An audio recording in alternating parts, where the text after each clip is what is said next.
Hey, welcome to Immersion RPG on the Chaotic Knight Network. I'm Chaos, and we're doing something a little different tonight. Rather than our normal game, because we're missing a few players, we're going to have some interview time with our players and just talk about some of our role-playing experiences, talk about some of the fun things we've had happen in games, chat about our favorite games, what they think of the game so far. So real quick, let's have everyone just introduce themselves. I'm Mike. I play Amboth, the Paladin one roller. Yeah. I'm Denoctum. I play Lorik, the searcher of all things knowledge. I'm Mike. I play Dermoen, the dwarven flower giver. I still have that flower. Nice. So in the game so far, the group has woken up to strange surroundings, a type of amnesia. They've experienced some flashbacks, kind of getting a glimpse of their life that was, and they've kind of determined that the world is a very different place than they remember. They discover that a couple hundred years have gone by. There's new monsters. The things as they knew are different, and the world has definitely plunged into kind of a lesser age than what they remember. So we're only 3 sessions in, and I know that, but like, any thoughts on the game so far? Like, any surprises that you weren't expecting? I mean, I know it was kind of a blank slate game thrown at you guys to begin with pre-gen characters, so you didn't have a lot of background on the world. But yeah, just looking for some feedback.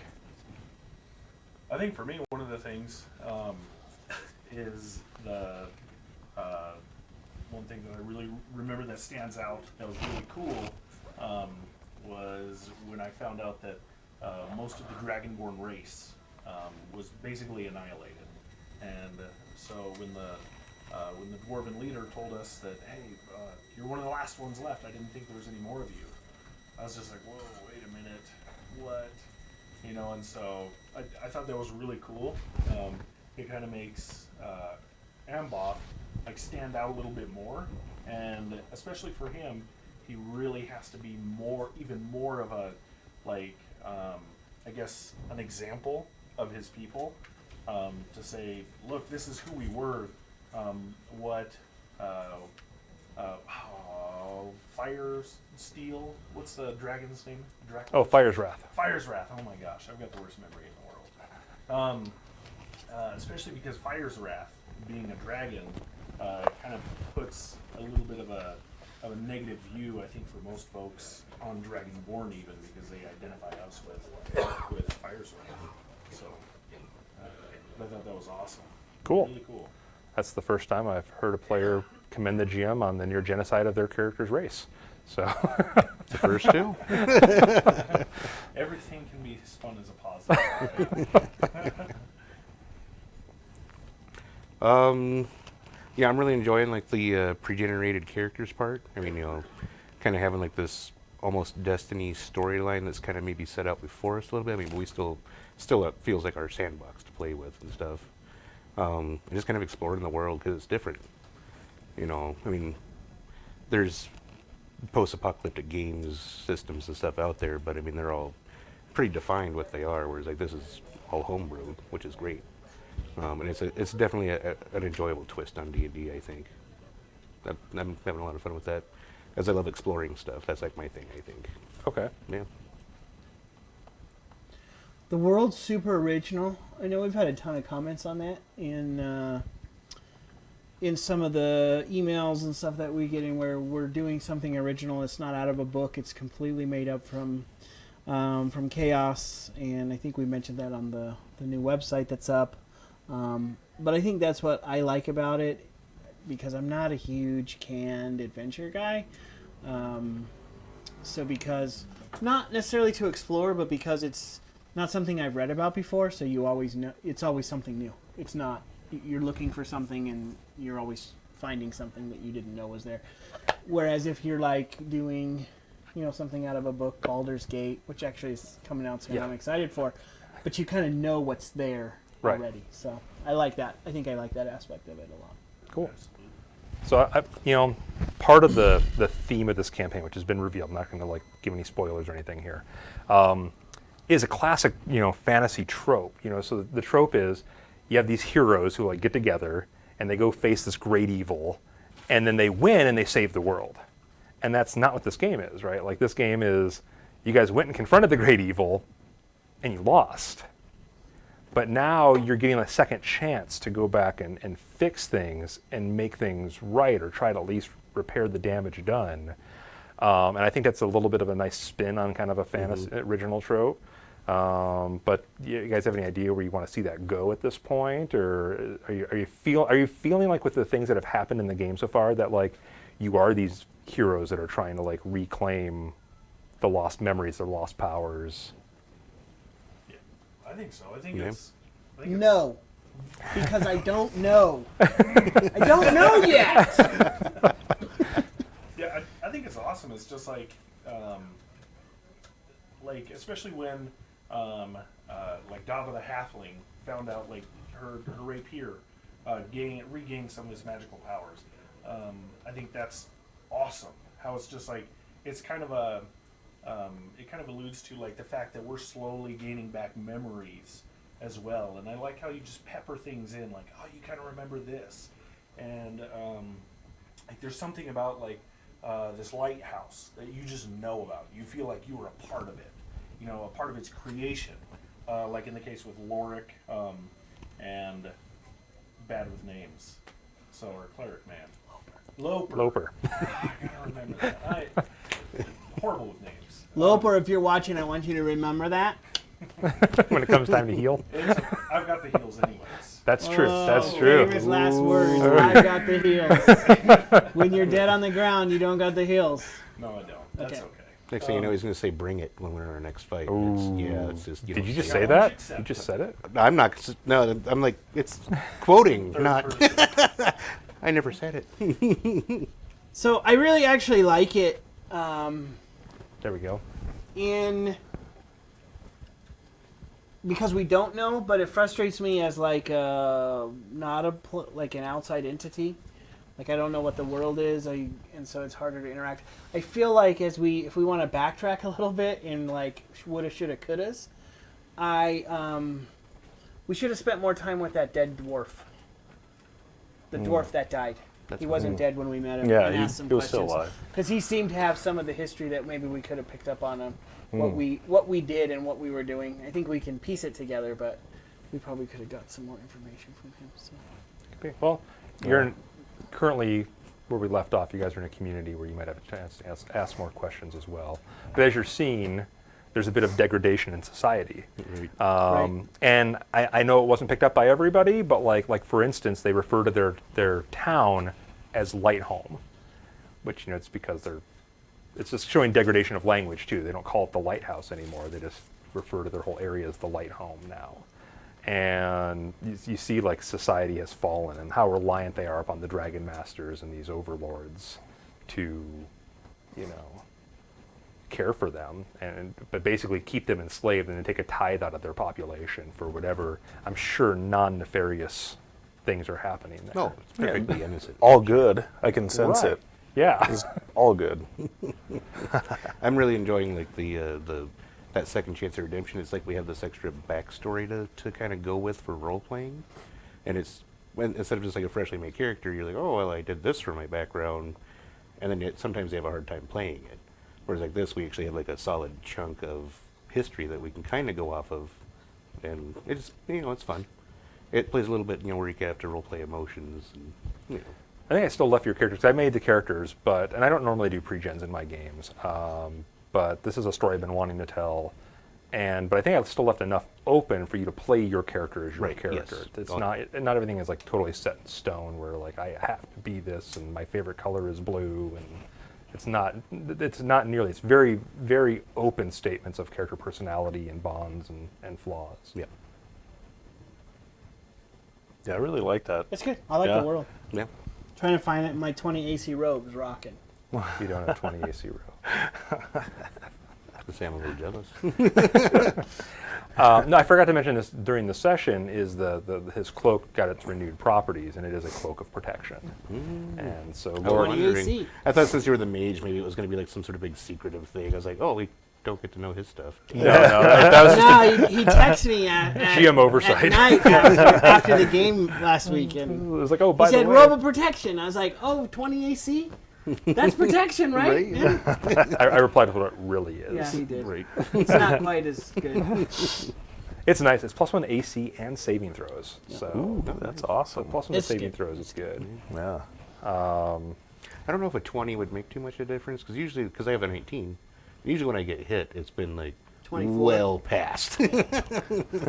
My dice take your armor class as what they need to roll. Right. They don't care about modifiers. They're just like, oh, you have a 19? I'm gonna roll a Here's a natural 19. There you go. So I'm really looking forward to when you raise your AC to a 20. Yeah, I'm not.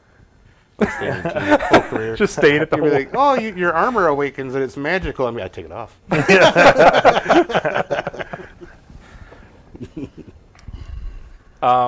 So, outside of this game, and Den and I talked about this last week on KNN,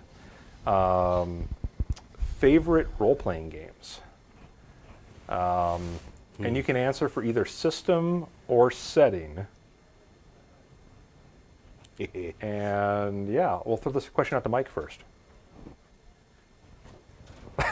Which Mike? Who wants to go first?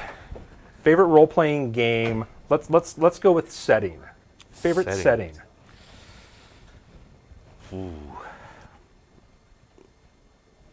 Its setting is probably going to be Shadowrun setting.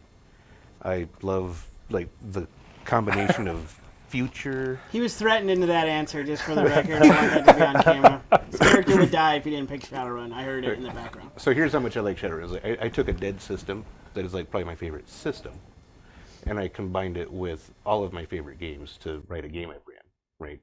And the current setting is, it's a modern setting that they play in, but it is building through the history of Shadowrun as the world awakens, and sometimes the players are the cause of some of the things that happen. So I'm a big fan of Shadowrun. He didn't need to be threatened. Right, yeah. This is fun to do. So he likes the system, though. He likes the setting. The setting. What system were you using for it? So it's a dead system. It was TSR's. It was a kind of like GURPS, like a multi catch-all system. It was called Alternity, and they like, so there's some systems I really like for certain things. Like for instance, I like Genesis and like the Star Wars systems because they're almost strictly a storytelling dice system, which is amazing. But you can lose some things in there. You know, I mean, you can't really customize any system perfectly. I don't think Right. there's a perfect system. And like Shadowrun has a lot of like techie stuff to it, and but it can get so clunky because there's so much. And Alternity has like kind of a mixture. There's like different levels of success, and just the way that they run their dice system, it's pretty good because you can incorporate a lot of that storytelling into it with the different levels that you can achieve in there, or failures. So it's probably my favorite system, I would say. Okay. And it's already designed to catch everything from Stone Age to super far future. Okay. Yeah. Oh yeah. What about you? I think as far as like settings go, I really like the Dragonlance world. Okay. So I guess like What age? that's too much. That's too much. I just like the Dragonlance setting where it's like, especially with the dragons, how the dragons are like, they're not like these impossible, venerable like gods, pretty much amongst the mortal realm. I mean, they're basically just like these very powerful creatures, but they're not impossible to destroy. Mm-hmm.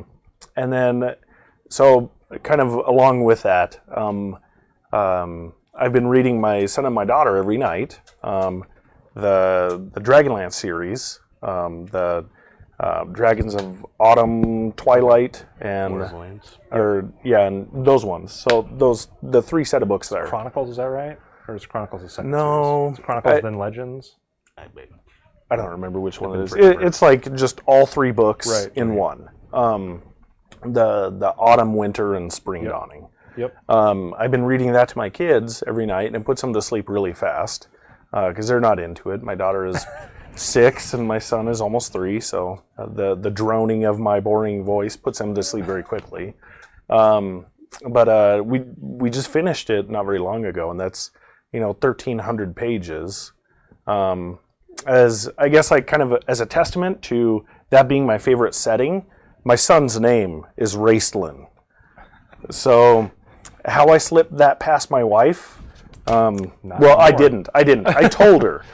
Because I knew that I gave her tons of names, and eventually when I said Raistlin, she was like, yeah, I kind of like that name, and I knew right then I had to tell her where it came from, otherwise she would likely kill me. Did you though?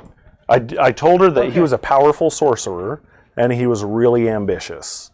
And she liked that, and so I got to go with it. Yeah. So that was all I said. We have other friends that have named their kids after some of those characters. Yes. Yeah. Yes. We have a friend who named his daughter Tanis. Ooh, kind of the weakling of the bunch, but that's okay. Oh, I'm just kidding. Says Raistlin. But disclaimer. Can we put that up? Can we talk to the production team? We don't agree with the views that are shared on these shows. Something like that. I don't know. Okay.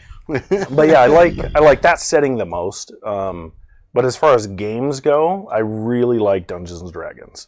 I haven't played a lot of other ones. I guess the other one that we've been playing is Legend of the Five Rings. Mm-hmm. I really like that dice system a lot. Kind of that Genesis-esque dice system where it's like you cancel out and that, or not cancel out, but you can succeed but still be at disadvantage, and or have opportunities arise. Right. You cause yourself strife in that system. Right. Yep. So I really like that dice system, but as far as just like role-playing worlds, Dungeons and Dragons is just, I like it so much. Fantasy's a big sandbox. So, I mean, D&D as a genre is just, it's huge, it's immense. There's so much you can do in it. Yeah. I was going to ask that then, so we talked about favorites, so like how wide of an experience of a role player would you say you are? Like so you just said basically you haven't played a lot of games outside of that. I know you played some of the Pathfinder play test, the beta test. Yeah. And you had some fun with that. And I think that was the first time you and I gamed together in a role-playing game. Yeah, it was. And it was also when you learned how effective it is to tell my dice to bring it on. Yeah. It was super effective for getting me killed. I didn't even use the actual bring it on one. Yeah. Never do that. No, he did in that Pathfinder. I did. I absolutely did. Yeah. Oh, learned a lesson quick. He didn't know. Yeah. Well, and He knows now. to be fair, even when I do know, I'm definitely one of those people that pushes the envelope just a little bit. Sure. Just because you got to learn sometimes. Why not? And then you learn, and then you're like, okay. And then no. The burner's hot. I'll take my hand Michael off still it. pushed the envelope. Yeah, I will still touch the burner again just to see if it was actually It's hot. still hot. Yeah. So my dice have a bit of a reputation when I'm a GM. Only when I'm a GM. When I'm a player, I roll like garbage. And my theory is that my dice just hate players. That includes me when I'm a player. But I would attest to that. truly, like, it's uncanny how good the dice can be sometimes when I'm running. And my group for Immersion RPG has asked me to roll behind the screen. I normally roll out in the open. They have asked me to roll behind the screen just so I don't kill all of them openly like that. So I don't pull punches though with dice rolls. So that's not how I run games. And I don't fake dice rolls in my favor either. But like we'll bring up like a funny dice roll thing. Let's go through and I'll throw one out there. So I was playing Pathfinder as GM, and one of my players. The character name was Kosh, had an ability that could allow her to cause the opponent to re-roll a die on a skill check or an attack roll or whatever. And she was hiding under a bed in a keep where this dying priest was lying on the bed. And these knights were the caretakers of the keep. And this knight came in and they were getting suspicious that the knights weren't what they appeared to be, that this priest was probably the only legitimate follower here of this order. And so she snuck into the keep where she wasn't allowed to be in the first place because some of the group was allowed in and some of them weren't, and was hiding under the bed. And so I'm like, okay, like I'm going to go ahead and make a perception check to see if this guy notices you hiding under the bed. And Kosh had already made a stealth check and rolled really good. I had to roll high to get by it. And so of course I roll, and I go to roll, and he's like, I need you to roll in front of the screen because the ability says I need to see the result before modifiers are applied. I need to see the die roll, and then I can decide if I can make you roll the die or not. And the group, of course, starts like, no. Ash, who runs RPG Out of the Box, was in that game. And Ash was just like, nope, he can roll it behind the screen and tell you what he rolled. It's the same thing. He's like, but it says, I'm like, okay, I'll roll in front of the screen. Of course, nat 20. Of course, at that point. Like, the dice are like, no, it's built up, I have to do this. Right. Nat 20. And the player just looks at me. And just this re-roll it. So I grab another die from behind the screen. Nat 20. Yeah. And this was at the local game store, so it wasn't just the gaming group. We had onlookers and stuff too for this game. And so, I mean, just the groans from around the table. The player, he feigned a little more how upset he was, but he like actually got up so fast, knocked his chair over, and like stepped out of the room for a minute. He's just like, I can't believe that just happened. And everyone was laughing about it afterwards, but it was just like one of those moments of just perfect, like, no, this is meant to be. The dice have said this is how it's going to go. So anyone else with a fun dice roll, changing a game or just really making a game go story?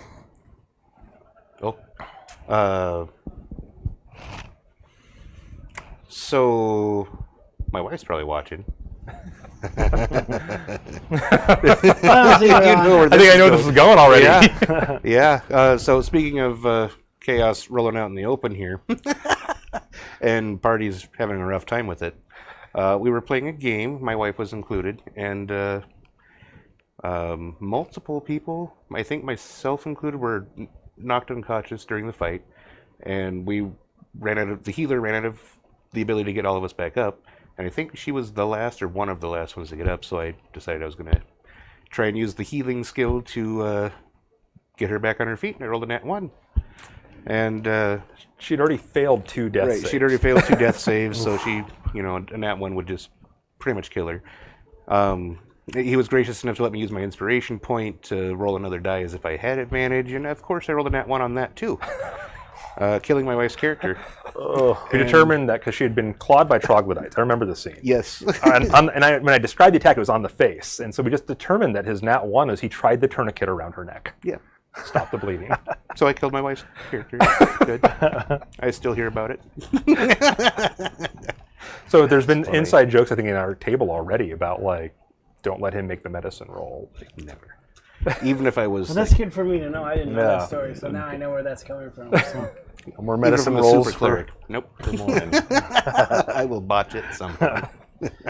So mine was... I played in a Shadowrun game a long, long time ago, and we had gone on a mission, and you forget the missions because you do so many, but we had failed, and we were supposed to assassinate somebody. And we had failed. We missed him like 9 times. And I think the GM actually kept throwing him at us because we kept doing it wrong. And so finally, I think he was just done. He's like, we're at the top of a skyscraper, and we watched him get in his car, and it was a limousine with blacked out windows, and he was driving away. And we were just done, and I was playing a sniper.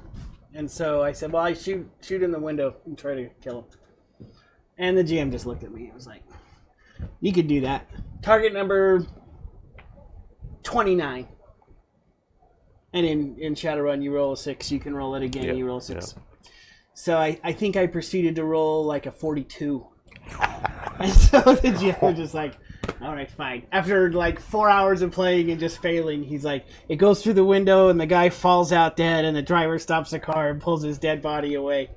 And so it worked out better, but that's for me the one. It was a positive roll. I didn't kill any. Well, actually, I guess I did kill somebody. Well, yeah. So yeah, but it was good. So it was. I was like 5 or 6 sixes in a row or something like that, and so it was good. So that's one of the favorite roll memories. Is that what we're doing? Yeah. That's a memorable roll. I don't remember much else of the story of why we're supposed to kill that guy, but it was. You did it though. That roll because the GM it. was like, "Okay, I guess there's not a lot I can do." I set the target number. So. How about you? Any memorable die rolls that impacted a game? Yeah, absolutely. So, some time ago, we were playing. It was one of the few times that. So most of the time, I DM for our group, like my brothers and friends and everything. And so it was one of the few times that I actually was one of the players. And we were playing for. One of my buddies was he created this world and everything, and he had this dungeon that all of us were going into at level 1. So we're all just weakling characters. And anyway, so we're going through this dungeon crawl, and we found the secret room. And so we're like, all right, let's open it and go inside and check it out. And inside this room was like a dragon wormling or something. It was like a very young dragon, but it obviously, even for level 1 characters, it's kind of beyond your level. So something that would be insta-death for most everybody that fought it, except for us. So now this wasn't my die rolls. You guys know my die rolls. This definitely wasn't me. But one of the other guys in our group was playing as a barbarian. And we were playing the system where when you did a critical hit, you rolled the damage without adding your modifier. It was just the dice damage. So he was a barbarian with a 2-handed axe, so he had a D12. And it was the critical system where it would go directly against your constitution. So once you exceeded the monster's constitution, or they critical hit against your constitution and it went over yours, you were dead. Like dead. I think it was actually an old AD&D rule or something like that. They had this whole critical hit chart in the weapons and arms manual or something like that. I forget what it was exactly. So our barbarian crits this dragon, and he's like, whoa, okay, and he does like 10 damage or something to his constitution. And this dragon had, I don't know, maybe 16 or 17 constitution, and we get attacked by these 2 fire beetles along with it, because it was like a red dragon wormling. Okay. And on his next turn, he's like, I gotta take down this dragon. This thing is gonna be tough. And he rolls again, another critical hit. Maxes that again, and just kills this red dragon. Like this baby red dragon, so I mean, it's not that awesome. But for us, at level 1, it was amazing. And it derailed our DM's campaign almost completely, because this was like the end boss. We were supposed to be level 3 before we got to him and all this stuff, but the way that he had it created was there was the potential for us to find it. And we found it, and we killed him at the very beginning. And so like the rest of the dungeon was very easy, because he was supposed to be like kind of directing all these monsters, like these goblins and whatnot, to attack us and guard his horde. Right. And so I think that's probably my most memorable, not mine individually, because I roll memorable amazing rolls in the game, but yeah. But yeah, so it was a lot of fun though. That's something we still talk about. So we'll keep going with you, and we'll work our way backwards here now. So what about most memorable character death? Either your character or a character in a game you were running, or just a death at the table that you were a part of. Like permanent death or just death? Death. Ooh. Like not going conscious. Death. Okay. Okay. So again, like I DM a lot for our group at home. And so I had created, it was in the Forgotten Realms, I guess. So the whole thing was the party was assigned by this Adventurers Guild to go to this unexplored island and to find out, like, greet any locals there and try to make some sort of a connection with them for potential future trades, things like that. Find any resources they could on the island, stuff like that. And anyway, so the way that I run my campaigns are very sandbox. Like, here's the overall plot. Like, go about it any way you want. And so many times they have just gone in a completely different direction. Like, not in this crazy, wild, like, ridiculous way, but in a way they thought was best. That was totally different from what I would have taken, or I kind of planned for. Like, I somewhat planned for, like, the whole world but I didn't have everything fleshed out. But anyway, so they had gone to this island, and they had worked their way around the island, trying to find what was going on. And they found there's like this little section of the island that was a desert. So, and they go into the desert and they find this obelisk, and they're like, "Oh man, let's check out this obelisk." And so they find that there's like an entrance down below to a tomb. And I think at this level there was like 5 players, and I believe they were all level 3 at the time. And so they almost beelined it to this place. Like I was expecting tons more. Like as a DM, you're just like, man, you did what? Like I wasn't expecting you to go this way, whatever. Mm-hmm. So they're only level 3 when they hit here. And they go into this tomb, and they see the sarcophagus, and they're like, "Hey, let's check this out. Like, let's be really, really wary and everything like that." And so they remove the sarcophagus stone, and a mummy comes out. Sorry, it was a specter. Okay. What drains strength? Is it a specter? Specters, I think, do. Shadows do. Okay. Shadows are pretty low. It was. I want to say it was like a specter or something that drained strength. I know. Anyways, so they get into this fight with this, and 2 of the characters just run away. They're like, "We're out. See you guys."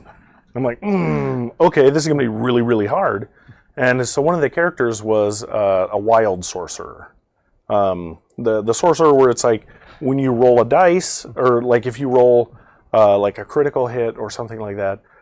So the way that I did it was if whatever the top tier of spells that they could cast, he would have to roll on the wild mage chart or on the wild sorcerer chart.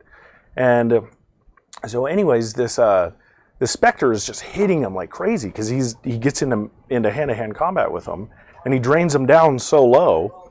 And I'm like, dude, one more hit and he's a goner. Like One more hit, we'll have 2 definitely goner. Yeah, yeah, we'll have 2 of them. And so he rolls on this chart. And the one that he got was, if you die in the next minute, you're instantly reincarnated as a random race, whatever. And so he's a tiefling before, and so I didn't tell him what it was. He rolled for it, and then I just looked on the chart, and I'm like, what? No way. This is like literally the most amazing, like the only way that you could survive.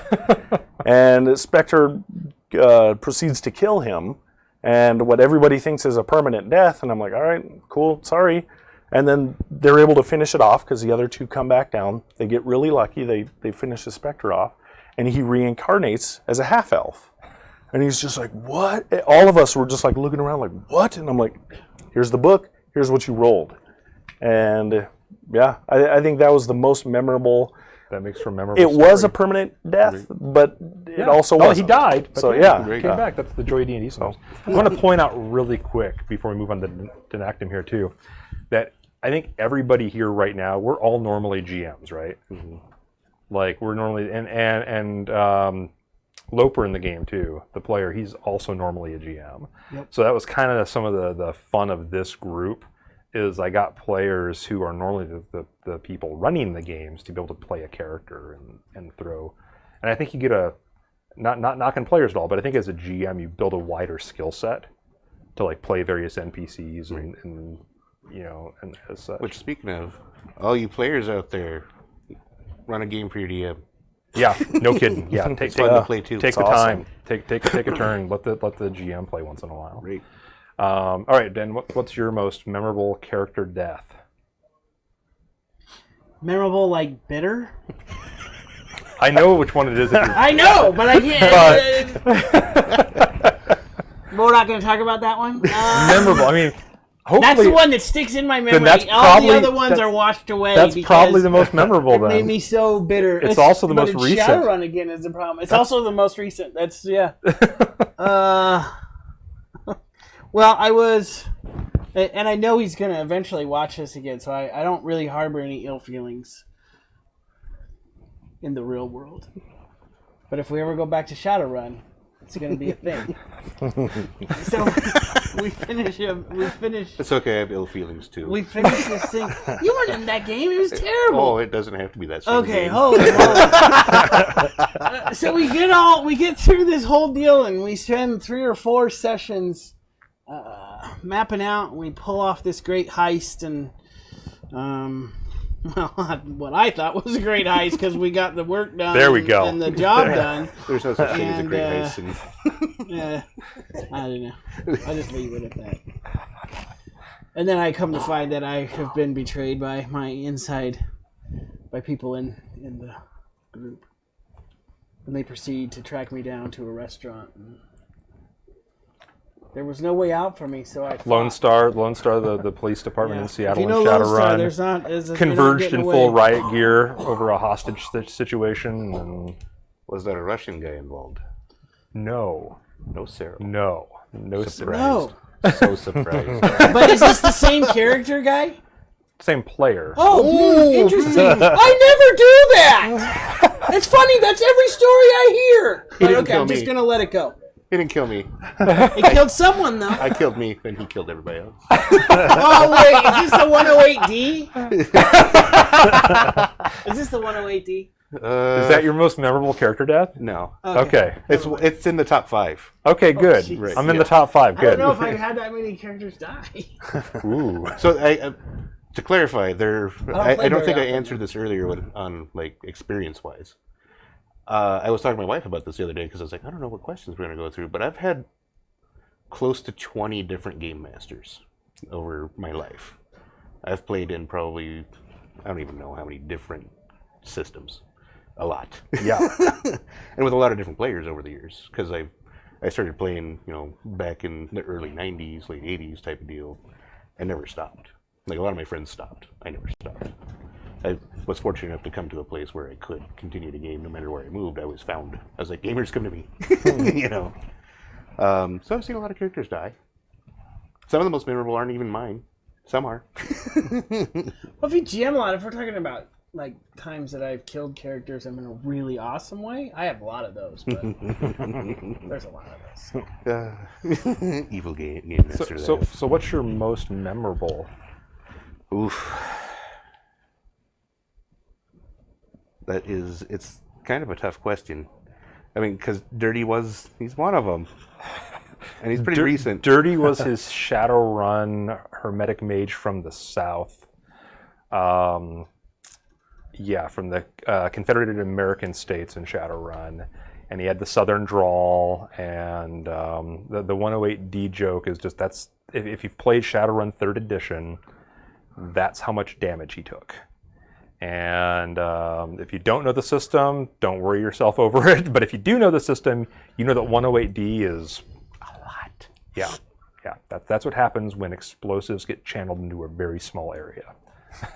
One was actually where a character had killed himself, and we'd been playing for a long time in a Shadowrun game, and he'd been collecting the same material, C12, for his entire career. Finally met his nemesis and had a dead man switch on him and just dropped himself, including city blocks around him.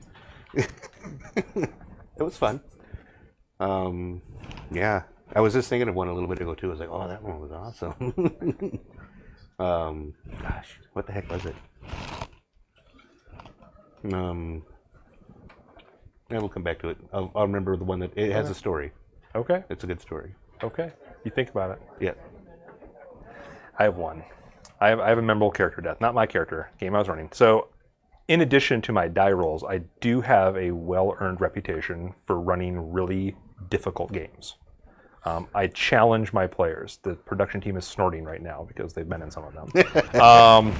And I don't make any pretenses otherwise. I do run hard games. I like to challenge people, but the story, the payoff, is the payoff for it, right? Like I usually try to weave a really interesting story. In fact, like my normal group of players has commented on how Immersion RPG, I'm taking a light hand on it. That they feel the encounters and stuff have been mapped a little easier than normal, but it fits the story and trying to make the party feel heroic, and and not beat down. And I have a reputation for TPKing groups in D&D. And the truth is, I do enjoy D&D as a system, but at a certain point in it, if I get stuck in kind of a rut, I get bored with D&D. I like more narrative systems normally. And my answer to that is to not care about the group, and then if they die, I'm out of running the game. So that's happened a couple of I'm times. looking forward to that. Okay. Fortunately, I have a good map out for this campaign. Limited series only. But I was running a game that we started. It's attention span. We're in real trouble. Oh yeah. A game we started in Pathfinder and switched over to Genesis halfway through it, which is the one that my die roll story came from, same group. And it was a political intrigue and horror game. It was very different than the normal, we're going to go into dungeons and kill monsters. And it was all based around a city in the Pathfinder world called West Crown. And we just had a really fun group with it. And it had been going on for a while, but there was one player who just continuously liked to just throw, to throw oil on the fire constantly. And without any real concern for repercussions or any thought to consequence of actions. And the group had retrieved a very potent evil artifact that they were basically supposed to take from one safe location to the next. There were other factors at play the group was unaware of, like that one of the characters was being manipulated by an archdevil at the time. That he thought was the voice of his goddess, who was like a neutral good goddess in that world. And so there's a lot of intrigue in this game, way lots. Anyway, during the course of action, one of the characters who wasn't supposed to be handling the artifact got given to his possession. It possessed him. He turns on the group, gets the entire ship crew, because they're traveling by ship, basically through the Mediterranean. Gets the ship crew to side with him.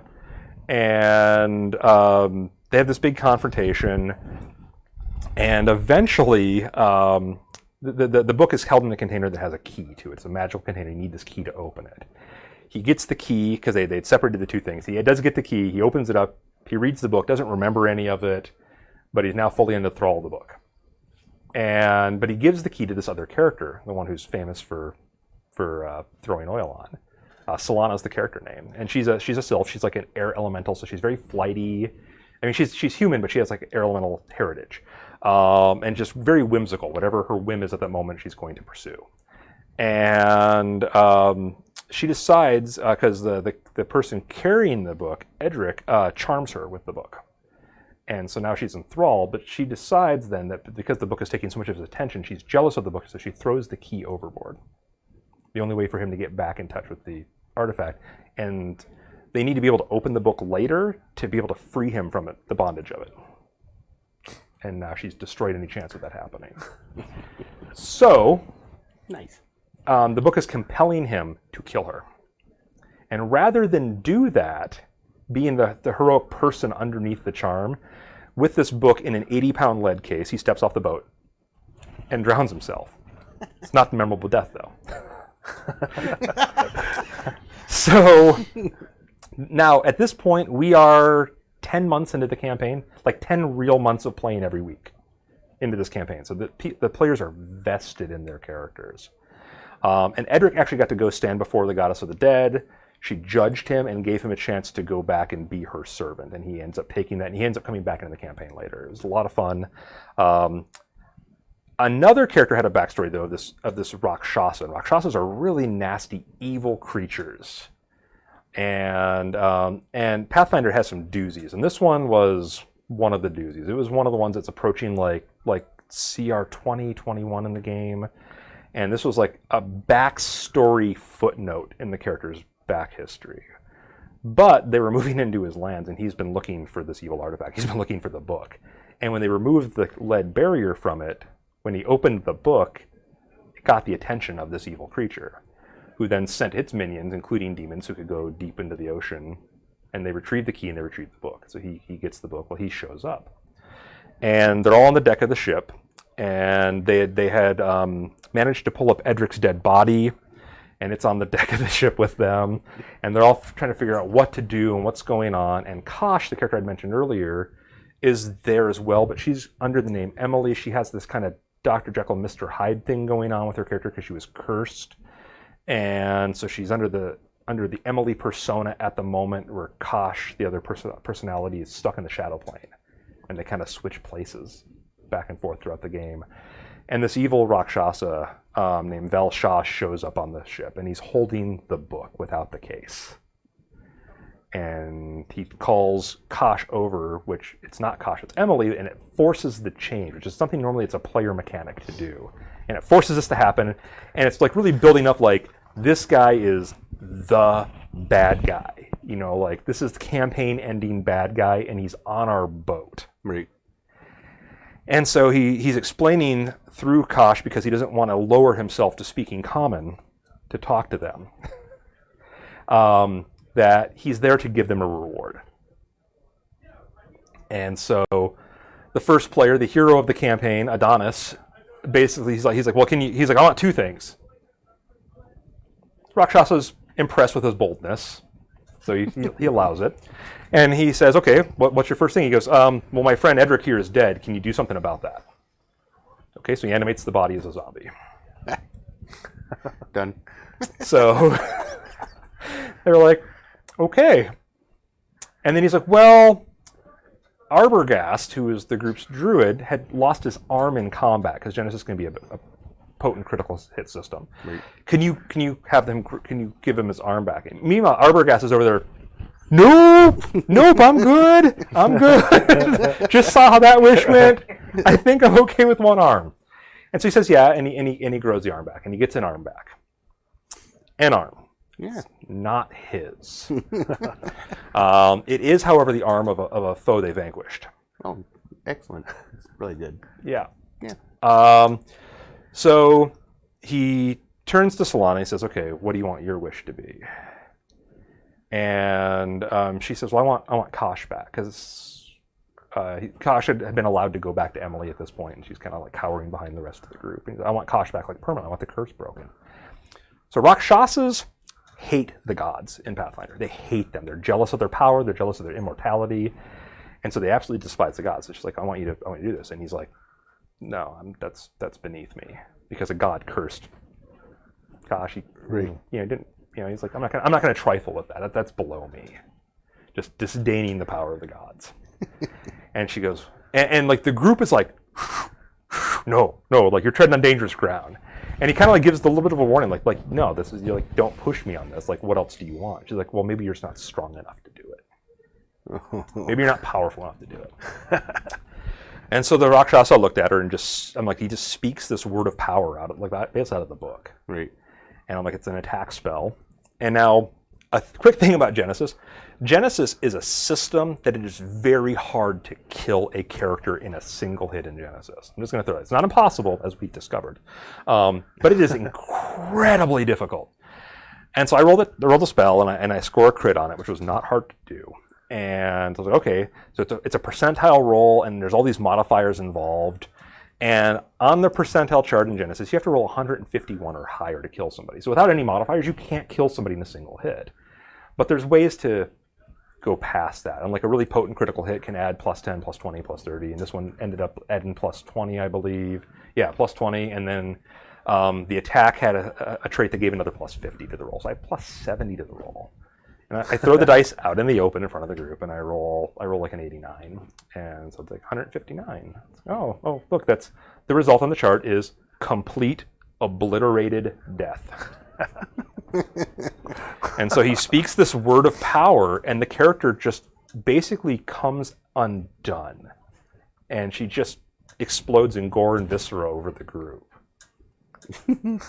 And there was like a good 3-second count at the table where you could have dropped a pin and heard it clearly. Like no one, all that was going on is like all the players looking at me, looking at each other, looking back at me, looking at each other, like, did that just happen? And then the player playing Kosh is just like, Emily falls to her knees and starts screaming because she just saw that. Right. And okay, look at the rest of the group. We have another 5 seconds of no words being spoken at the table.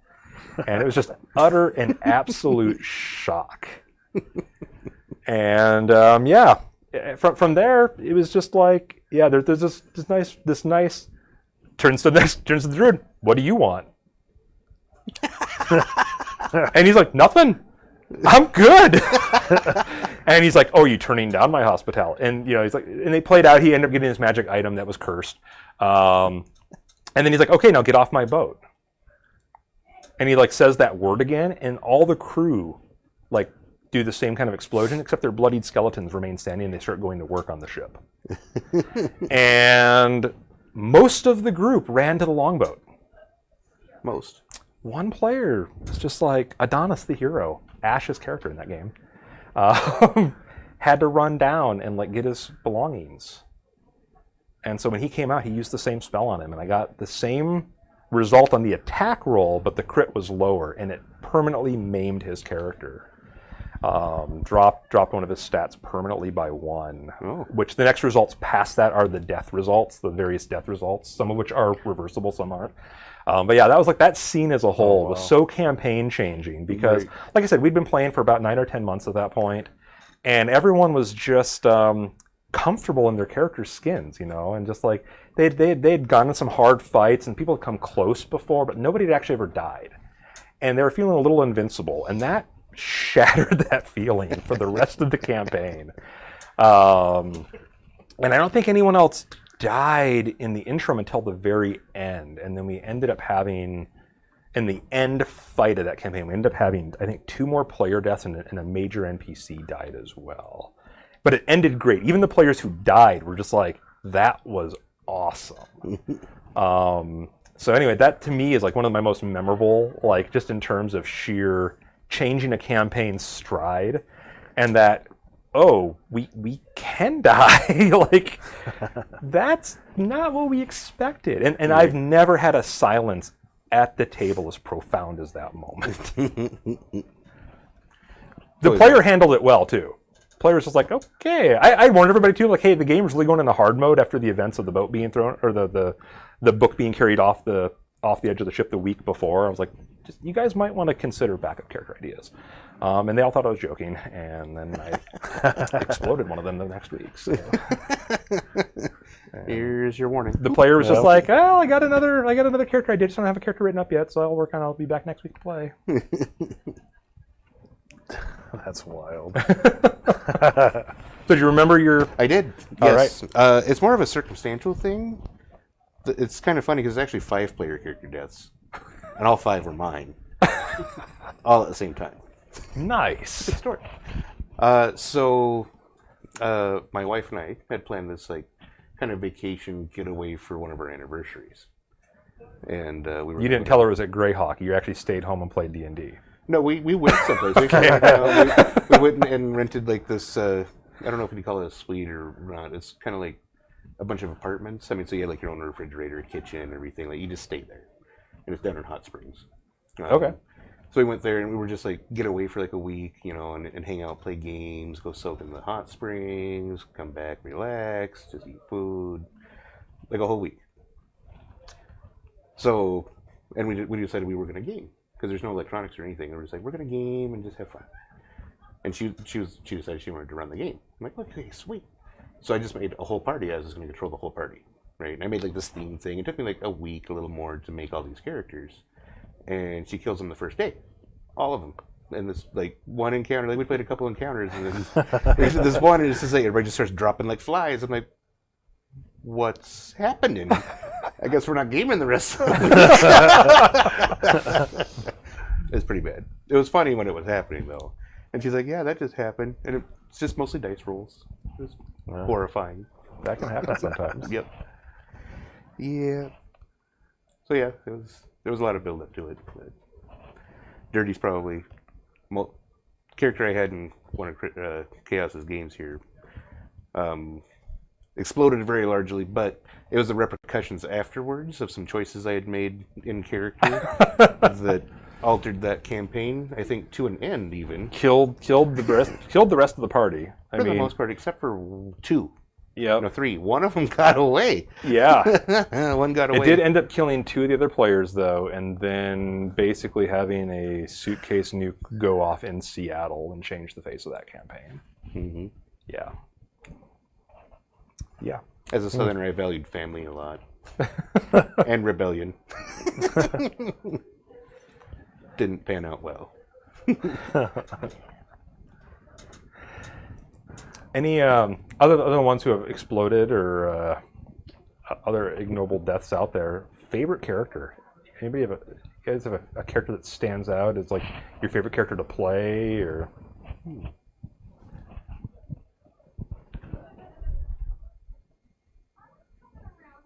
Like an actual character recreated, or I know you're GMs normally, so this Right. is We're like, what? make a character, huh? An NPC, maybe? No. I have favorite NPCs too. I got a list of those. Right. What do you think? You haven't gone first yet, have you? I don't make a lot of characters. I made this really cool wizard that rolled really well in Pathfinder, but I never got to play him. That's your favorite character on the one you never got to play? No, I just trying to think. The one I never got to play. His stats. Is that like the one that got away? Is that? It was. I know Chaos watched me roll it. He's like, dude, I think that's why he didn't end up doing the game, because he's like, we're not playing with that character in the game, but Pathfinder Burnout, that's where I was at. maybe that's what it was. I hadn't played Pathfinder before, so I rolled up this character, and it was really good. I know Dirty was one of your favorite ones. Dirty was one of my favorite. He was. And a lot of it's just like, because he was always like supposed to be the smartest guy in the party. He was a mage and all this, but like, I didn't go with like Southern gentleman accent with him. I went with like redneck accent to catch people off guard. So they always thought he was stupid and or racist. He kind of was, but kind of. Anyway, so everybody always underestimated him, and he would take full advantage of that. And it was just a thing of his, and he was just fun to play. You know, playing the accent and some of the stuff you get to say to people that we can't say here on camera.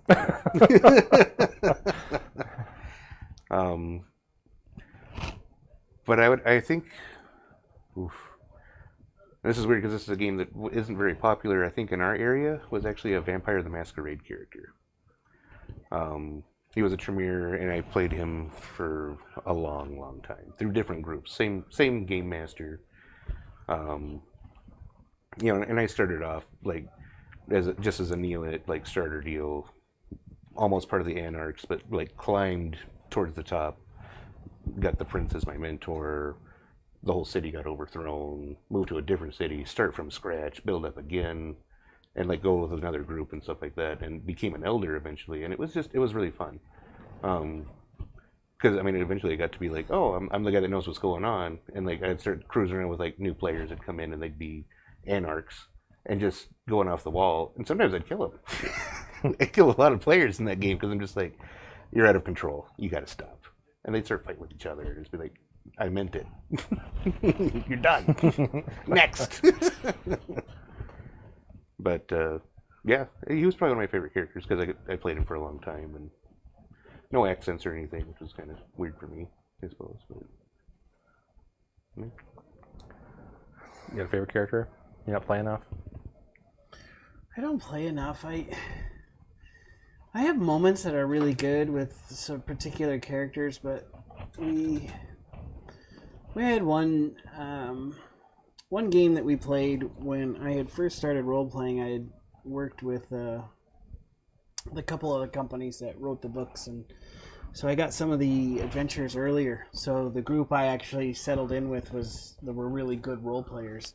They'd been role playing a long time, and so I got in with this group, and we role played a lot. And one of the guys ran a game store actually, and he was always like the guy everybody wanted to play with, and that happens when you own a game store.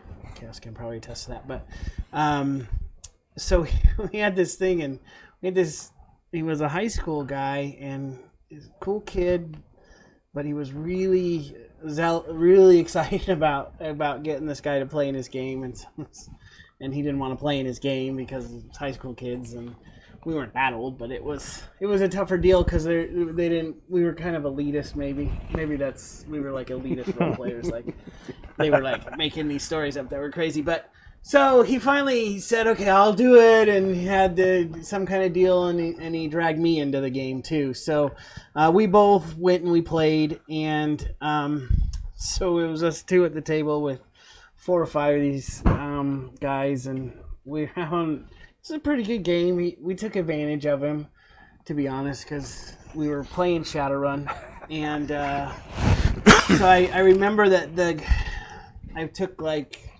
had lots of money, and so I bought an Apache helicopter with an assault cannon, and it was our first adventure, and all. He's like, "Yeah, you can totally take that." We're like, "It's illegal. Are you sure?" And he's like, "No, totally. I'll work it right into the story." So it's really cool. So we played this whole story out for 6 hours one night with these guys, and it was pretty frustrating, to be honest, for my buddy and I. And we were just like, we can't come back here. We don't want to do this again. So, and the story was okay, but we ended up doing it. We accomplished the mission, and then the payout was like dirt. It was like, wait, that doesn't make any sense. We just broke into this place and did this and did these 9 things, and you're giving us 50 creds each. That's not happening. So there was 6 people, so that we did the math. It's 300 creds, and so my buddy was playing a wizard. They're wizards, a mage. Sorry, they're mages in that game. And so at the end, we're at the top floor of this building, and we've completed everything. And all the guys around us are, let's just go out the window. So they all throw these ropes out the window. And I had a really fast initiative, and I rolled the highest. There's no bad guys in the room, but the GM's having us roll initiative. So we're like, okay. So everybody throws their ropes out, and then he's like, everybody roll initiative to see what happens in the order. And I delayed my action. Mm-hmm. And so everybody's like, okay. He's guarding for us so we can escape. And they all go out the window on the ropes, and I cut all the ropes. And all these guys, it's kids who are... Wait, we all gonna die! We can't do it! I'm like, he's not giving us any money. I gotta get it for myself. I want all that money. We're Shadowrunners. We're not altruistic Bill Gateses. And so they get all really mad, and my buddy's frustrated, and so we do it all over. He's like, well, let's go backwards. That way we can keep playing and no one has to die. And so we say, okay. And they throw their ropes out the window. We roll initiative, and I roll highest again. And my buddy that's with me, he just looks at me and he goes, I said I delay my action. And all the guys are like, okay, he's guarding for us. My buddy goes invisible. He's like, I go invisible because he knows what's coming next. They all jump on the ropes, and I cut the ropes again. Anyway, that's the most memorable moment. I'm a terrible person as a role player, but we got it. And actually, those 2 characters started one of the longest campaigns because we actually took those characters and then ran with them in our own game. Started one of the longest campaigns we ran in a game, so it lasted almost 3 years. Nice. Wow. It was a lot of fun. But that was my memorable moment because it was a lot of fun. I still remember that. Everybody's mad. We never got to play with those guys again. They still live on in your heart. They do, and they probably on paper. They're probably too. not watching this because we don't have that many viewers, but going on right now. But if they ever do catch this, I'll probably remember. I remember that. I was one of those guys that jumped on the rope twice. And then the hate mail starts. I hate that guy. Okay, here we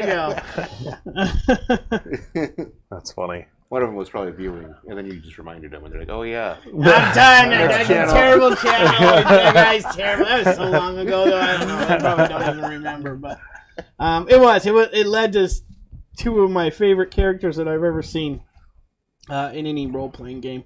I just had a lot of fun with those, and I ended up actually running that game and did an NPC that was actually my character while I was GMing for the game. So it was really good. It was a lot of fun.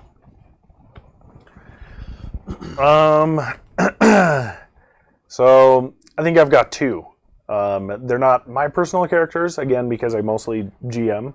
Sure. So one of them was the aforementioned sorcerer, wild sorcerer. Mm-hmm. So he was being played by my nephew. This this sorcerer was hilarious. So he would get the luckiest rolls, like the most timely possible rolls, whenever he would roll on his wild sorcerer chart. And for those of you that don't know, the wild sorcerer chart is some predetermined, or not predetermined, but it's like a table with a whole bunch of random magical effects. And so he would cast. So a sorcerer, they don't get their power by study and through intelligence, things like that. They kind of like were born into it. It's just an innate part of themselves. And so he was a tiefling sorcerer that didn't know where he got his power from. He just had it. And so the reason why I had him roll, anytime he rolled like the highest tier of his spells, was because he was unable to control that. He would just go out of control because it's right on the edge of his abilities. And so there's a few different times. One of them was when he was killed and resurrected, or reincarnated as a half-elf. But here's the kind of rolls that he had that were just so dumb lucky. So on this same island, because it was all this one running campaign, he was on this island and they had snuck into this lizard man encampment. And I mean, there was, a good 50 or 60 lizard men in this encampment. And so they're sneaking around, and so a dwarf was sneaking, and like when a dwarf sneaks, it doesn't work out. It just never works out. So he stumbles, he makes a bunch of noise, and these lizard men are alerted to them. And he's like, "Oh man, I'm in big trouble. I gotta do something." And he's fumbling, and I'm like, "All right." I turn we've got a little sand counter, a little sand timer, and I flip it over, and I'm like, "Make your decision. What are you gonna do, real quick?" And so he's under the gun, and he's like, he's looking through his spells, and he's like, I'm gonna cast haste first. So he casts haste, and that's like a third level spell, at the time. And it was right on the edge of what he could cast.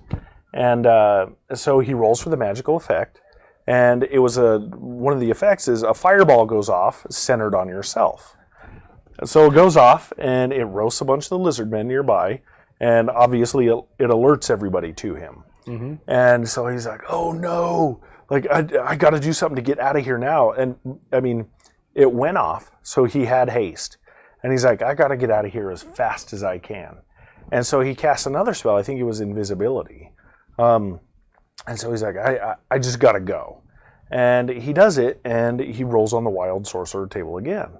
And it goes off, and one of the effects, I kid you not, is you turn into a potted plant for 1 minute. And so this fireball goes off. He turns into a potted plant shortly after, drops to the ground, breaks the vase, all that kind of stuff. So he's like a beautiful flower. I'm guessing Dramoyne probably made this flower, planted it, or something in a previous life. And he's just laying on the floor, so everybody runs past him. And when he comes to, everybody's already gone past him, and he's like, "I'm going this way." And so he leaves. That's just one of them. So he had just tons of things like this, where it was just like, he would just roll something, and it's like, what? Like, that's the perfect timing for it. And so he was one of my favorite characters. To this day, he's just awesome. I love the sorcerers. Those wild sorcerers are just, I love that whole that element of randomness. I love random. So I think it adds a lot of just fun, but also it's like it really forces you to role play that out, to say, to think really quickly, say, what can I do with this? How can I turn this in my favor? And my other favorite character was actually in that same campaign, and he was the dwarf who stumbled. So the guy that played him rolls even worse than I do. Like, hard to believe, but he rolls so badly. Like, his dice gave him ones all the time. I've never seen somebody roll so many ones, like, in a single campaign. Like, just tons and tons of them. You got a target now. I know. I bet on it every week. I know. Not as a bar has been set. Right. Yeah. So I love ones. They're just fun. I don't know. Like even if it ends up killing me, like I think they're just awesome. They're fun to play. Anyways, so he was a cleric. So he was I believe a lawful good cleric. I don't remember which of the pantheon he followed. But they ended up going in later on in the campaign. They went into this dungeon where kind of the main bad guy was this aboleth. So for those of you that don't know, like what an aboleth is, it's a giant fish that has psychic powers. And so, anyways, they go in for a long time. They're doing all this stuff, and it turns out that this aboleth was like kind of running the show and everything. Obviously, he was kind of the main bad thing at the end, Aboleths do, yeah. as they do. And he ended up convincing him to worship him instead. So through telekinetic power, or through psychic powers and things like that, he convinced this cleric to abandon his ways and follow this aboleth, who's obviously not a god and can't grant any sort of powers or anything like that. And so he, as the GM, I was like, man, I can't make a cleric lose their powers. That's just kind of ridiculous. So basically it was like, what I ended up having him do was I think it was, as long as he was within, I think it's like a 5-mile radius or a 10-mile radius that these aboleths have, reign over, I guess. They can kind of reach out that far with their mind. As long as he was in that area, he would keep switching gods that he would follow. So he's like, he would go to cast like a healing spell, and it would be a necrotic spell. So instead of like healing, it would drain somebody. And they're just like, he's like, what's going on? Like, I don't know what I can do. And so every day it would change, like which of the gods he would follow, and so where his powers came from, and I don't know. It was so much fun, and he rolled so poorly that to this day, like we play games like Warhammer with him, and like, I mean, he can outnumber me like 20 models to 1, and I'll still win because he rolls so badly. And that was one of my favorite characters as well, just because that poor rolling just made it hilarious. So, yeah. That happens sometimes. Some players get known for their bad rolls or good rolls. Right. I had that one character in your game, the one that killed my wife. I killed a goblin just before First third level or something like that. Yeah, like you did horribly. I was the fighter. You were the fighter. You didn't kill anything. Right, yeah. Yeah, I remember that. Yeah. Oh. There was fun, memorable roles in the Tomb of Horrors, too. Yes. With the wizard. Yes. Oh. Stories. Yeah, I was trying to think like, because I don't play in games a lot. I'm usually the GM, but I'll throw in NPCs and stuff who will a lot of times span a campaign. Like player-wise, there was like a character I played named Viper, who was a street samurai in Shadowrun, and I had a lot of fun with him. Like, but I don't know if he'd be a favorite character. I played him probably one of the longest of a character I played. Grash. No, Grash. Portal's Bane later, but what was his first name? Kinslayer. Yeah, Kinslayer. Grash Kinslayer was a half-orc fighter I played in a game that Mike ran that ended in the Tomb of Horrors, and we actually got through it. We actually did the whole Return to the Tomb of Horrors adventure. We got through all of it. But yeah, that was, I mean, we spanned 2 editions of D&D in that one. He was a lot of fun too. But like, the characters I really enjoy playing, like, I had an NPC in an Exalted game that I ran for 3 years, and her name was Singing Sparrow, and she was actually meant to be one of the main antagonists in the game. And she was introduced to the group very early in the campaign, and the whole intention is that, so anybody who's familiar with Exalted, there's like, Exalted are people who were given all these special powers by the gods to help overthrow the primordials that created the gods, and then we're going to rule in the god's place. The god could go off and play this game called the Games of Divinity. And there's all these different types of Exalted. And Solars are what you normally play in the game. Solar Exalted's in the main game of Exalted. And there's a corrupt version of them called Abyssal Exalted.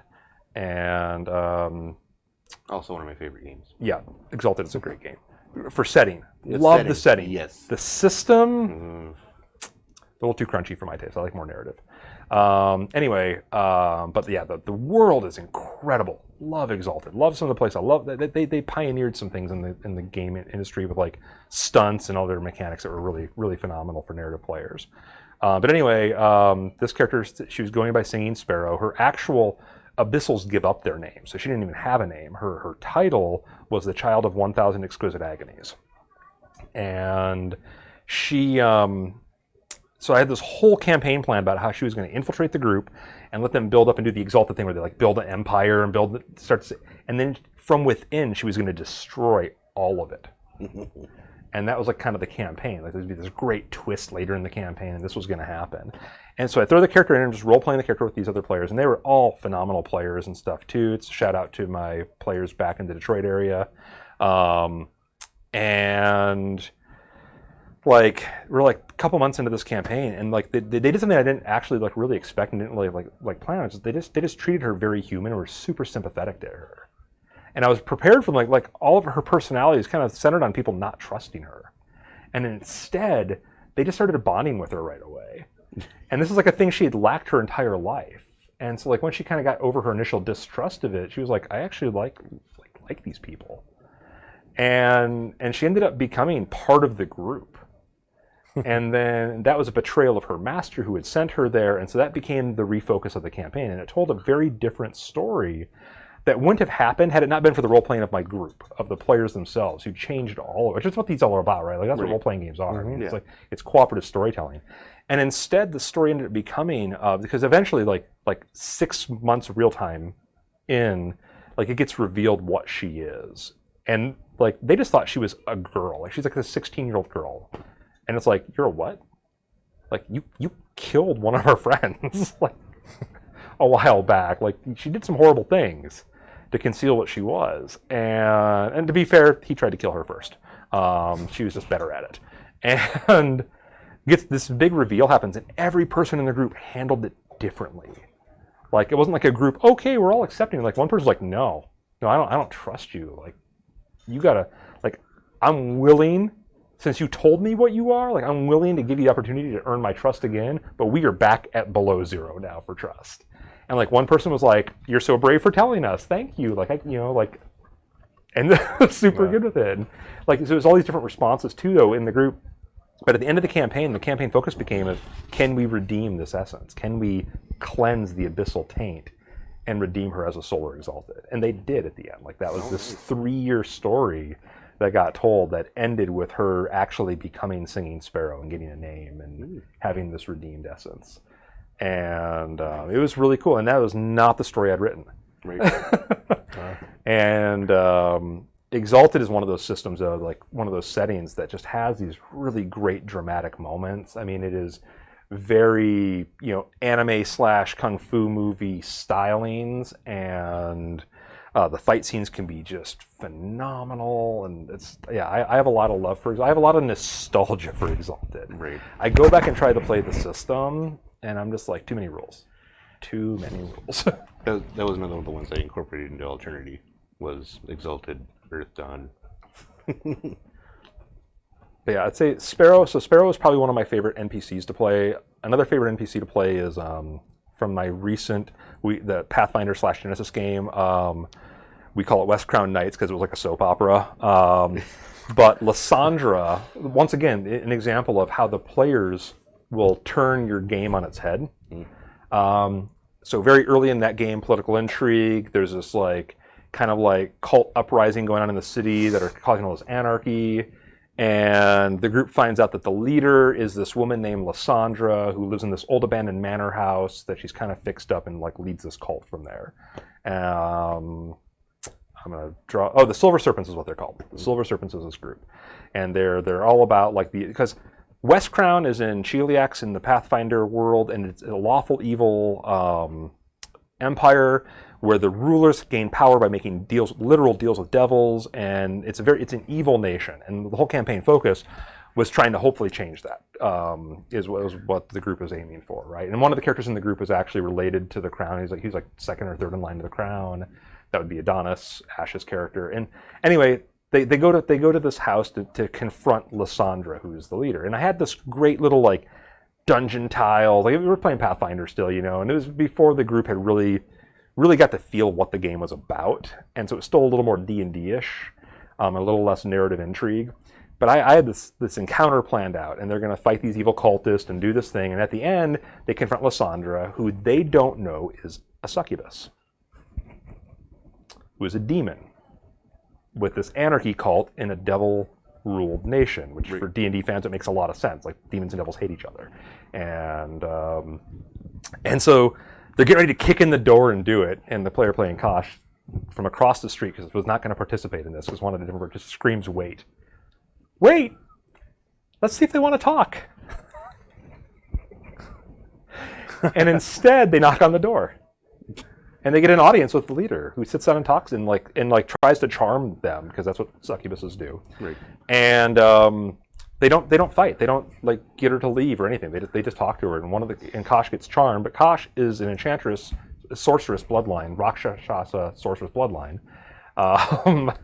and ends up gets charmed and is cool with it. It's just tells the group no, I know the limitations of a charm spell. I know what's happening to me. I'm okay. And role plays this whole scene out and befriends Lysandra.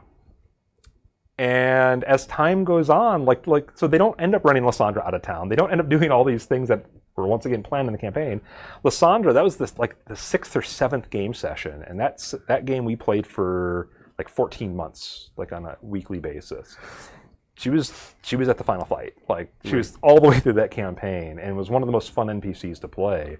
And that also became, I'm a big fan of redemption stories too. And so that became one of the arcs in that campaign and what the group was trying to do. And they ended up succeeding at the end was to, once again, get rid of the Abyssal Taint, get rid of her demonic heritage, because she was once a living person who had made deals and when she died became a demon and regretted that choice. And none of that would have happened. It would have just been an encounter. Right. She leaves, never heard from again, and instead became one of my favorite NPCs to play in that game. So... that was it's great to see how players can mess up a game for the better. It happens. Yeah, it does. It's great Absolutely. too, though. I had another favorite character I remembered. Okay. I wasn't considering the game because Zacchaeus was run a diceless game.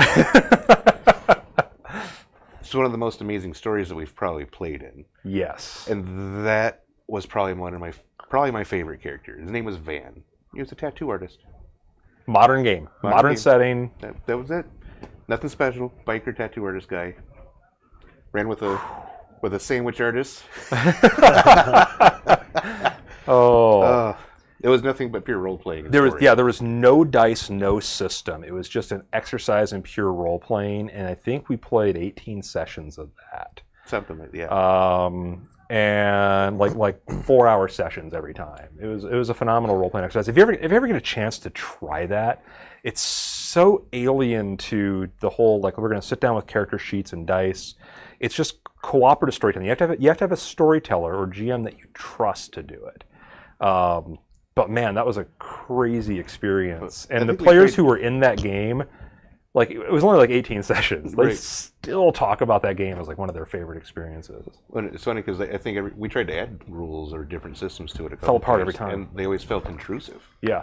Honestly, because of the way it had already played. And it was just the dice and the rolls wouldn't match. It was great. It was just pure role playing. But yeah, you get to play Van, who is just a tattoo artist from Michigan who was affiliated with a biker gang. Right. He was their tattoo artist. Yeah. Painted their bikes. Yeah. Wasn't really in the gang though, Just he was close enough to the gang that they looked out for him, but he wasn't in it and had no obligations to them beyond that. And he was friends with a lot of people who were in it. Right. And then one day he picked up a hitchhiker that changed his life forever. Pickles. But yeah, it's just, and once again, that's what these games are all about, right? Like just that cooperative storytelling and watching these stories that people talk about. I've guys who played Shadowrun with me 20 years ago who still talk about that campaign. Another game that ran 2 or 3 years. That one of those games that happens with a couple breaks here and there, and still talk about it like one of their best role-playing experiences. So we talked about like favorite games in terms of settings and systems. Do you guys have a favorite game, like a campaign you played in?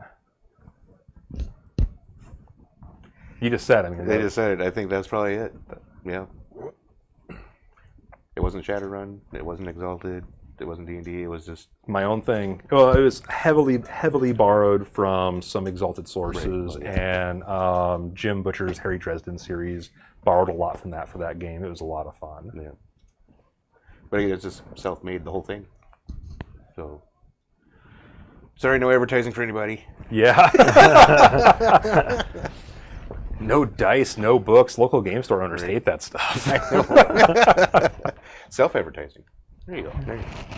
Well, you, Dan, you got a favorite campaign you ran or played in? Oh, probably that Shadowrun campaign. I mean, it went 3 years. There's something about a Still game a that lot goes a of distance like that. Yeah, I it mean, makes a big difference. even in how long it goes. even a game that goes 8 months is like something. Yeah. Yeah, I'm not a big fan of like 1-offs or 3-offs. I don't do well. I don't think those are very fun. So, I'm with you. yeah.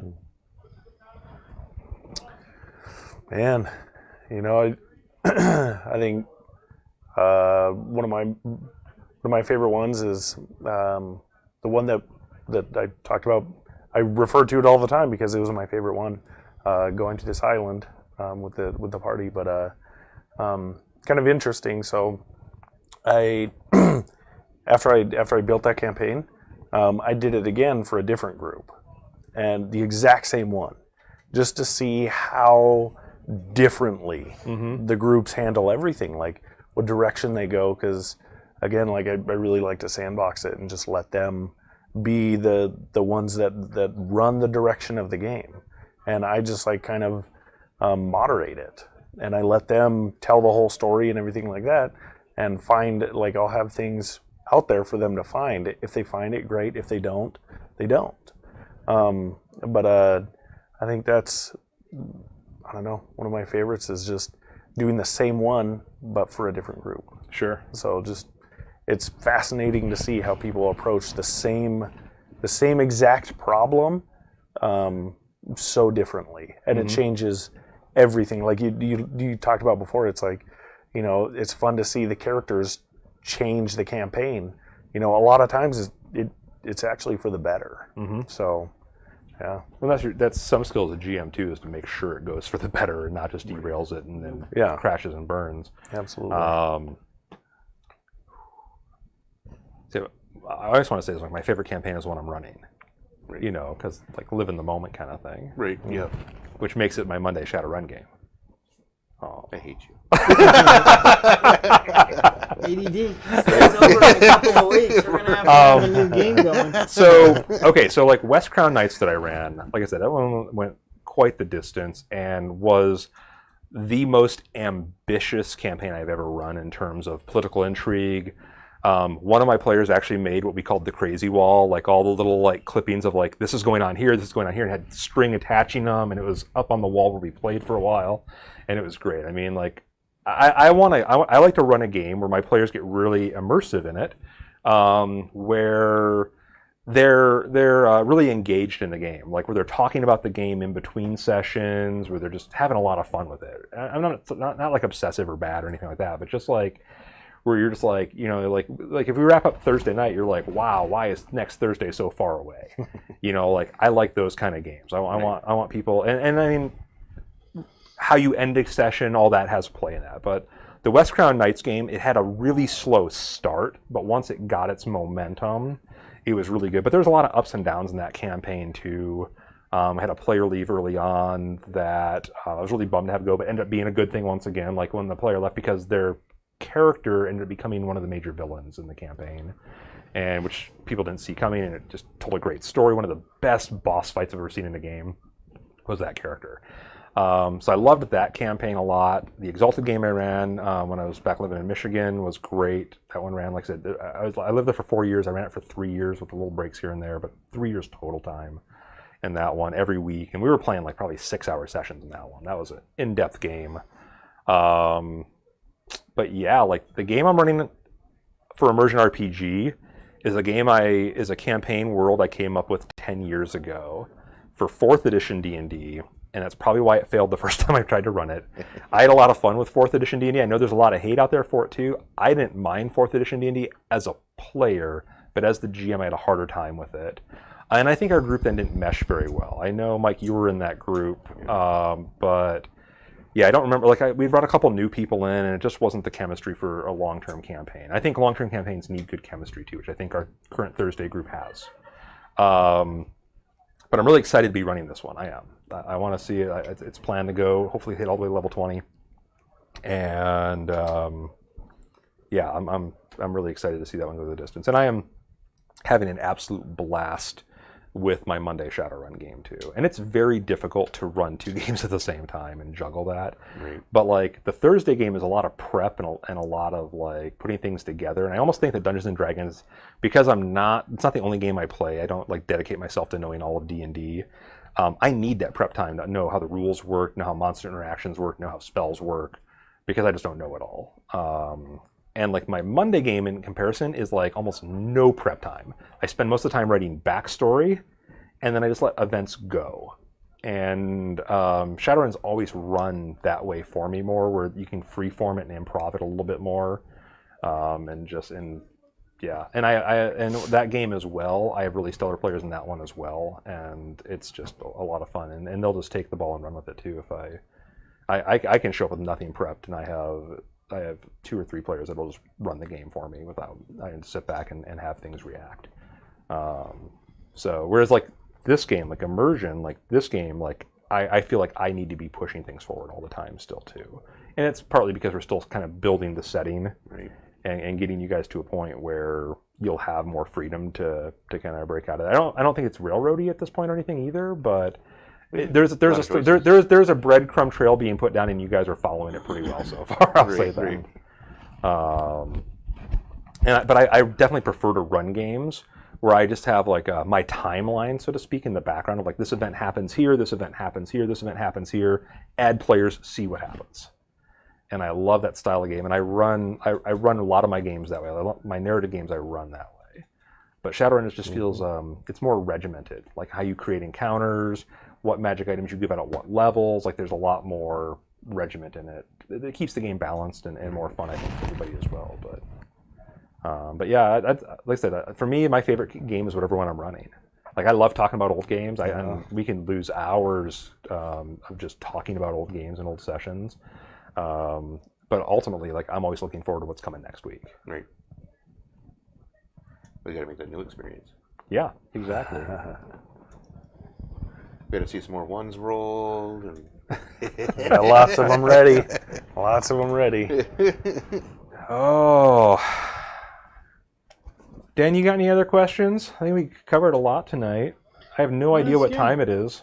Do we have any of our 2 or 3 viewers' questions? No. No questions from them? No questions from our viewers? No. No, it's good. I look forward to this campaign and going into it next week, and yeah, Immersion. We don't have to take too many breaks. So. No. This was kind of a rare occurrence.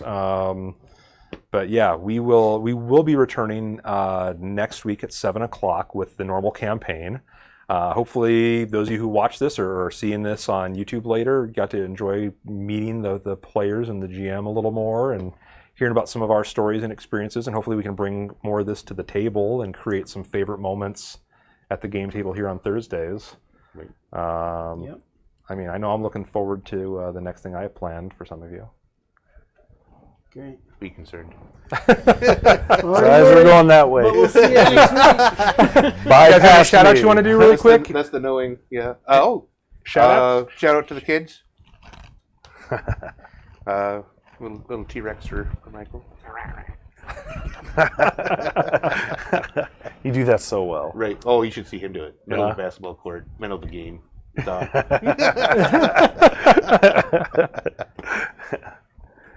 All right, so we will wrap it up here. And oh, we have a question. We have a viewer question. Give us just a moment. We have a viewer. Thank you very much. Be careful. You're giving us a reason to talk more. We'll do it. Right. We're on for another 2 hours right now. You good? Yep. All right. All right, guys. Well, thanks for tuning in. We'll be back next week. And then this Saturday, don't forget to check us out at 1 o'clock Mountain Time. We're going to be starting our Legacies of War with the General's Journey for both Age of Sigmar at 1 o'clock, 40K at 3 o'clock. And of course, as always, please follow us on Twitch. Look for our channel coming soon on YouTube. And then feel free to follow us on Twitter as well. And of course, if you have those Amazon Prime subscriptions for Twitch Prime, we always appreciate those as well. Or you can subscribe with one of the other ones too. We would Absolutely can. We would not be we don't say no to subscriptions. Yeah. All right. Well, thank you so much for tuning in tonight. You guys have a great night. See you next time.